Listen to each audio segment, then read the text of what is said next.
السلام علیکم۔ آج ہم ایک عورت کی بہادری کا واقعہ پڑھتے ہیں، چلیں آپ بھی سنیں۔ اسلامی تاریخ میں جن نامور اور بہادر خواتین کا تذکرہ آیا ہے، ان میں زرقاء بنت عدی بن غالب بن قیس ہمدانیہ کا ذکر بھی ہے۔ یہ کوفہ کی رہنے والی تھیں اور حضرت علی رضی اللہ تعالیٰ کی پرجوش حامی تھیں۔ اپنے رشتہ داروں سمیت جنگ صفین میں شامل تھیں۔ انہوں نے لڑائی کے دوران فوجیوں سے متعدد بار خطاب کیا اور فصاحت و بلاغت کے دریا بہا دیے، جس سے فوجی اور زیادہ جوش و خروش سے لڑنے لگے۔ ان کے حوالے سے تاریخ نے ایک دلچسپ مگر سبق آموز واقعہ محفوظ کیا ہے۔ آئیے صنف نازک سے تعلق رکھنے والی ایک خاتون کی جواں مردی اور حق گوئی کا مطالعہ کرتے ہیں۔ امیر معاویہ رضی اللہ تعالیٰ عنہ سن 41 ہجری میں خلافت سنبھال چکے تھے۔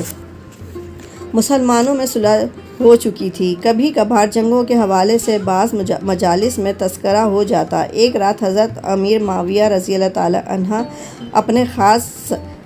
اپنے بعض خاص ساتھیوں کے ہمراہ مجلس میں بیٹھے ہوئے تھے۔ اچانک کسی نے جنگ صفین کا تذکرہ کر دیا۔ اہل کوفہ کی جواں مردی کا تذکرہ ہوا تو زرقاء کا نام بھی لیا گیا۔ کسی نے کہا، اس روز اس عورت نے بڑی زوردار تقاریر کیں، حضرت علی رضی اللہ تعالیٰ عنہ کے ساتھیوں کو جوش دلایا، ان کے عزم و استقلال کو جلا بخشی اور پرجوش طریقے سے فوجیوں سے خطاب کیا کہ بزدل سے بزدل آدمی بھی اگر سن لے تو میدان کا کارزار میں آگے بڑھتا چلا جائے۔ چنانچہ اس خطاب کی وجہ سے کتنے ہی لوگ جو میدان جنگ سے پلٹ رہے تھے لوٹ آئے، جو صلح و تعاطشی کی طرف مائل تھے میدان کارزار میں گھس گئے۔ اس کے الفاظ کیا تھے؟ ایک جادو تھا، نہایت ہی کاٹدار فقرے، پاٹدار آواز، اس کی وجہ سے متزلزل قدم جم گئے۔ حضرت امیر معاویہ رضی اللہ تعالیٰ عنہ ان کی گفتگو سے محظوظ ہو رہے تھے۔ اتنی عظیم عورت، یہ درست ہے کہ وہ مخالف گروپ سے تعلق رکھتی تھی، مگر اس نے ایک عورت ہونے کے باوجود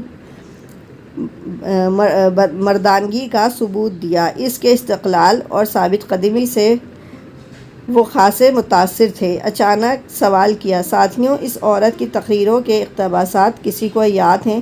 بہت سو نے جواب دیا، ہاں کیوں نہیں، وہ الفاظ کوئی بھولنے والے نہیں تھے، کم و بیش سب کو یاد ہیں۔ امیر معاویہ رضی اللہ تعالیٰ عنہ نے ایک اور سوال کر دیا، اس عورت کے بارے میں مجھے کیا مشورہ دیتے ہو؟ بہت سو نے اس عورت کے قتل کا مشورہ دیا، مگر امیر معاویہ رضی اللہ تعالیٰ عنہ جو عرب کے نہایت ذہین و فطن آدمی تھے، یوں گویا ہوئے۔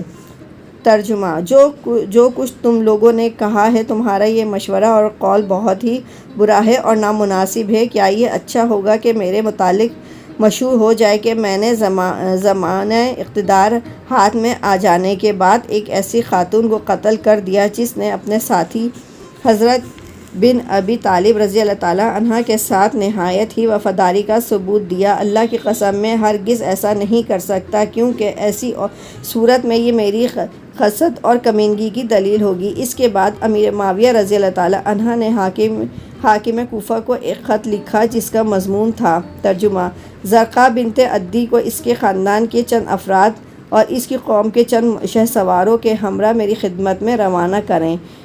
اس کے لیے نرم گدے اور آرام دہ سواری کا بندوبست کرنا نہ بھولیے گا۔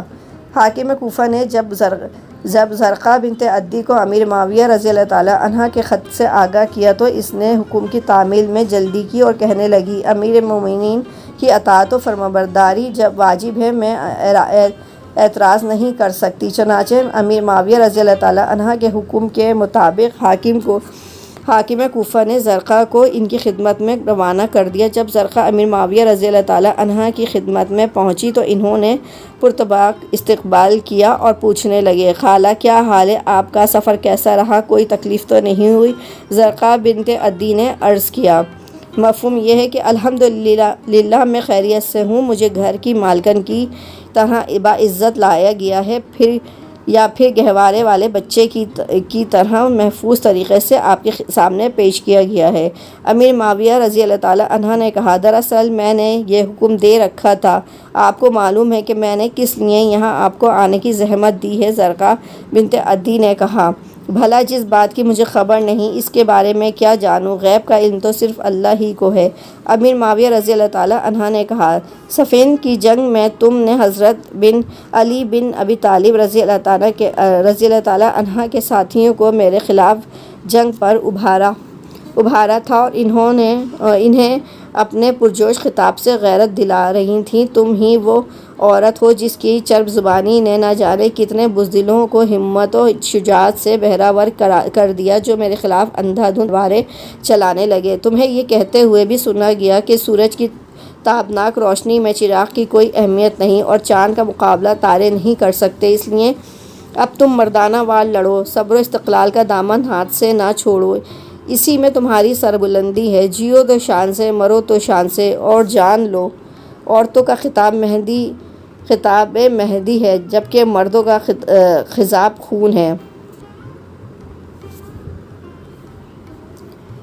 پھر امیر معاویہ رضی اللہ تعالیٰ عنہ نے پوچھا، زرقا میں تمہارے حوالے سے جو کچھ کہا ہے کیا یہ سچ نہیں ہے؟ زرقا بنت عدی نے اس بات میں سر ہلا دیا۔ امیر معاویہ کہنے لگے، گویا کہ تم ہر اس خون میں علی کی شریک ہو جو انہوں نے بہایا ہے۔ زرقا بن عدی نے جواب دیا، امیر المومنین، اللہ تعالیٰ آپ کی بات کو شرف قبولیت سے نوازے، کیونکہ میرے لیے بشارت سے کم نہیں۔ بلا شبہ میں حضرت علی بن ابی طالب رضی اللہ تعالیٰ عنہ کے ساتھ تھی اور ان کی طرف سے بہائے گئے ہر ایک خون میں میری شرکت میرے لیے قابل فخر ہے۔ آپ کا شکریہ جو آپ نے مجھے اس خوشخبری سے نوازا۔ امیر معاویہ رضی اللہ تعالیٰ عنہ عورت کی ہمت و شجاعت اور بے خوفی و بے باکی کو دیکھ کر ہنس پڑے اور کہنے لگے، اللہ کی قسم، حضرت علی رضی اللہ تعالیٰ عنہ کی موت کے بعد تم لوگ ان کے ساتھ جو بے انتہا وفاداری کا ثبوت پیش کر رہے ہو، مجھے یہ بات ان کی زندگی میں تمہاری محبت سے زیادہ تعجب خیز لگ رہی ہے۔ پھر امیر معاویہ رضی اللہ تعالیٰ عنہ نے